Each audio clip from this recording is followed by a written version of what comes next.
Permanent news ಸ್ವಾಗತ. ನಾನು BS ನದಿ. ನಿನ್ನೆ ಒಂದು ಸುದ್ದಿ ಬೆಳಗಾವಿ ಜಿಲ್ಲೆಯಾದ್ಯಂತ ಒಂದು ಸಂಚಲನವನ್ನ ಸೃಷ್ಟಿ ಮಾಡ್ತಾ ಇತ್ತು. ಅದು ರಮೇಶ್ ಕತ್ತಿ ಮತ್ತು ರಮೇಶ್ ಜಾರಕಿಹೊಳಿ ಒಂದೇ ವೇದಿಕೆಯಲ್ಲಿ ಸೇರಿದ್ರು ಅಂತಕ್ಕಂಥ ಸುದ್ದಿ. ಬಹುಶಃ ನನಗನ್ಸಿದ ಮಟ್ಟಿಗೆ ಈ ಸುದ್ದಿಗೆ ಅಷ್ಟೊಂದು ಪ್ರಾಧಾನ್ಯತೆ ಕೊಡ್ತಕ್ಕಂಥ ಅವಶ್ಯಕತೆ ಇಲ್ಲ ಅಂತ ಹೇಳ್ಬೋದು. ಯಾಕೆಂದ್ರೆ ರಮೇಶ್ ಕತ್ತಿ ಆಗಲಿ ಅಥವಾ ರಮೇಶ್ ಜಾರಕಿಹೊಳಿ ಆಗಲಿ ಜಿಲ್ಲಾ ರಾಜಕಾರಣವನ್ನೇ ಬದಲಾವಣೆ ಮಾಡ್ತಕ್ಕಂಥ ಶಕ್ತಿ ಇದ್ದವರು ಅಂತ ಏನ್ ಅನಿಸೋದಿಲ್ಲ. ಆದ್ರೆ ಕೂಡ ಇವರಿಬ್ಬರ ಮಧ್ಯೆ ಅನ್ಯೋನ್ಯತೆ ಇದೆ, ಆತ್ಮೀಯತೆ ಇದೆ. ಅವರಿಬ್ಬರು ಕೂಡ ಮೊದಲಿಂದಲೂ ತುಂಬಾ ಉತ್ತಮ ಸ್ನೇಹಿತರು ಕೂಡ ಹೌದು.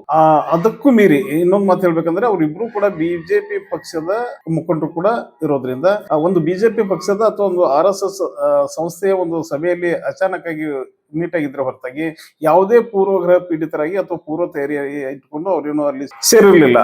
ಏನು ಬಿಜೆಪಿ ಅವರ ಪರವಾಗಿ ಯಾವತ್ತೂ ಧ್ವನಿ ಎತ್ತಿ ನಿಲ್ತಕ್ಕಂಥ RSS ನವರು ಅಲ್ಲಿ ಒಂದು ಜಗನ್ನಾಥ ಭವನ ಅಂತ ಹೇಳಿ ಒಂದು ಕಾರ್ಯಾಲಯವನ್ನ ಕಟ್ಟಿದ್ರು. ಆ ಕಾರ್ಯಾಲಯದ ಉದ್ಘಾಟನೆಗೆ ಹೋದಂತ ಸಂದರ್ಭದಲ್ಲಿ ರಮೇಶ್ ಜಾರಕಿಹೊಳಿ ಮತ್ತು ರಮೇಶ್ ಕತ್ತಿ ಮೀಟ್ ಆಗಿದ್ದಾರೆ ಹೊರತಾಗಿ ಇದಕ್ಕೆ ಬೇರೆ ಅರ್ಥ ಕಲ್ಪಿಸುವ ಯಾವ ಅಗತ್ಯತೆಯೂ ಕೂಡ ಕಂಡು ಬರ್ತಾ ಇಲ್ಲ.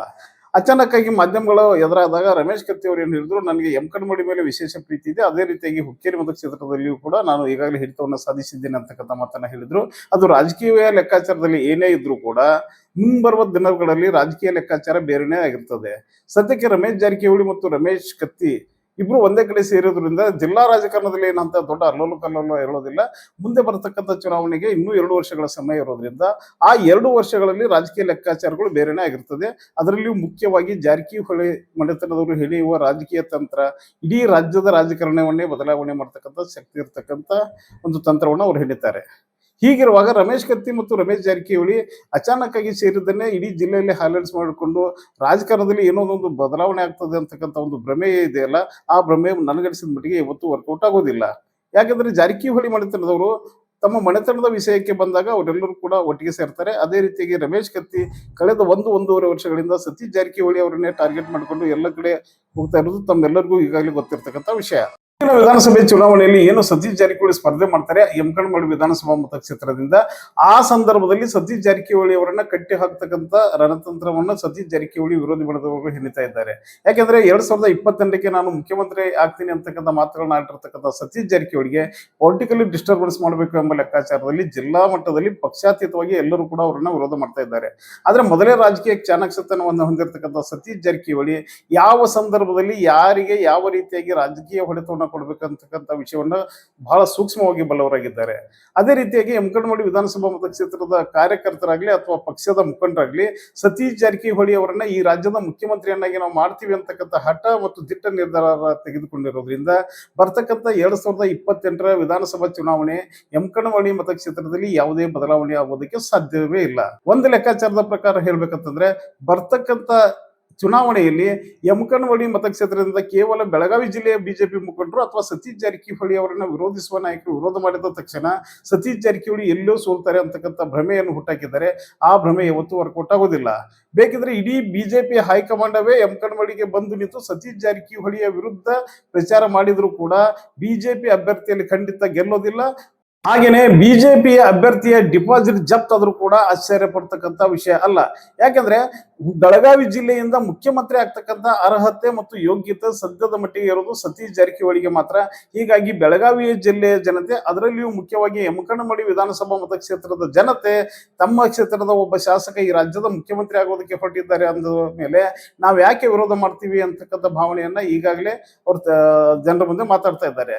ಹೀಗಿರುವಾಗ ಸತೀಶ್ ಜಾರಕಿಹೊಳಿ ಅವರನ್ನ ಅನವಶ್ಯಕವಾಗಿ ರಾಜಕೀಯ ಹಿನ್ನಡೆ ಮಾಡಬೇಕೆಂಬ ಲೆಕ್ಕಾಚಾರದಲ್ಲಿ ಇವ್ರೇನಾದ್ರೂ ವ್ಯರ್ಥ ಕಸರತ್ತನ್ನ ಮಾಡಿದ್ರೆ ಒಂದಿಲ್ಲ ಒಂದು ದಿನ ಇದು ಜನಾಕ್ರೋಶವಾಗಿ ಆಗುವುದರಲ್ಲಿ ಸಂದೇಹವೇ ಇಲ್ಲ.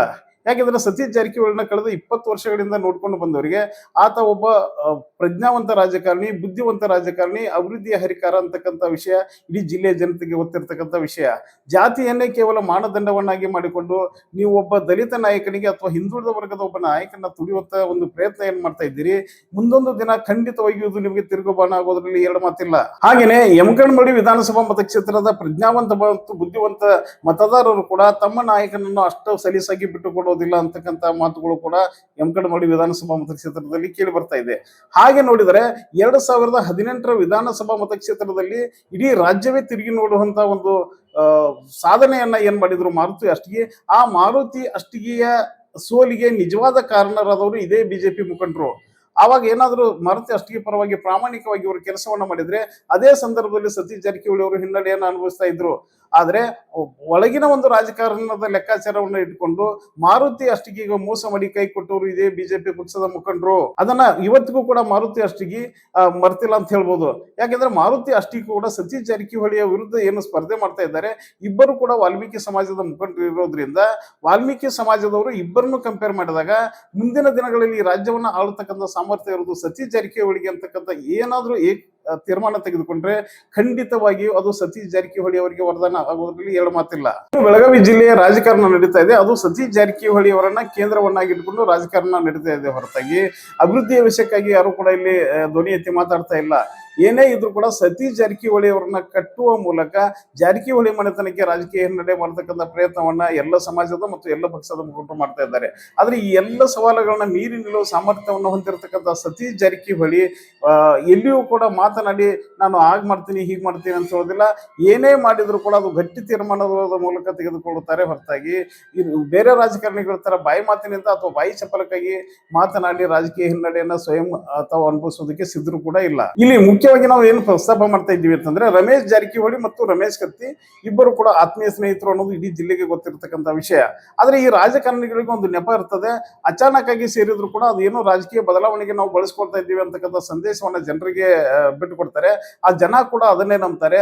ಆದ್ರೆ ವಸ್ತುಸ್ಥಿತಿ ಏನಂತಂದ್ರೆ ಇವರು ಯಾವತ್ತೂ ಕೂಡ ಒಬ್ಬರ ವಿರುದ್ಧ ಒಬ್ಬರು ಹಗೆತನವನ್ನ ಸಾಧಿಸಿ ರಾಜಕಾರಣವನ್ನ ಮಾಡೋದಿಲ್ಲ. ತಮ್ಮ ತಮ್ಮ ಸ್ವಾರ್ಥಕ್ಕೆ ಮತ್ತು ಆ ಸಂದರ್ಭಕ್ಕೆ ಏನು ಅನುಕೂಲ ಆಗ್ತದೆಯೋ ಅದನ್ನ ಎನ್ಕ್ಯಾಶ್ ಮಾಡಿಕೊಂಡು ಜನರನ್ನ ದಾರಿ ತಪ್ಪಿಸ್ತಾರೆ ಹೊರತಾಗಿ ಇವರು ಯಾವತ್ತಿಗೂ ಕೂಡ ಜಿದ್ದಿಗೆ ಬಿದ್ದು ಅಥವಾ ಸೇಡಿನ ರಾಜಕಾರಣವನ್ನ ಮಾಡಿಕೊಂಡು ವೈಯಕ್ತಿಕವಾಗಿ ಹಿನ್ನಡೆಯನ್ನ ಕೂಡ ಮಾಡ್ಕೊಳ್ಳೋದಿಲ್ಲ. ಒಟ್ಟಿನಲ್ಲಿ ನಾವು ಏನು ಈ ವಿಡಿಯೋ ಮಾಡ್ತಾ ಇದೀವಿ, ಈ ವಿಡಿಯೋದ ಮುಖ್ಯ ಉದ್ದೇಶ ಏನಂತಂದ್ರೆ ನಿನ್ನೆ ಅಚಾನಕ್ ಆಗಿ ರಮೇಶ್ ಜಾರಕಿಹೊಳಿ ಮತ್ತು ರಮೇಶ್ ಕತ್ತಿ ಒಂದ್ ಕಡೆ ಸೇರಿದ್ರು. ಅದು ಸಾಂದರ್ಭಿಕ ಕೂಡಿಕೆ ಹೊರತಾಗಿ ಯಾವುದೇ ರಾಜ್ಯ ರಾಜಕಾರಣದ ಮೇಲಾಗಲಿ ಅಥವಾ ಜಿಲ್ಲಾ ರಾಜಕಾರಣದ ಮೇಲಾಗಲಿ ಅಥವಾ ಯಮಕನಮಡಿ ಮತ್ತು ಹುಕ್ಕೇರಿ ಮತಕ್ಷೇತ್ರದ ಮೇಲಾಗಲಿ ಯಾವುದೇ ಪರಿಣಾಮ ಬೀರೋದಿಲ್ಲ.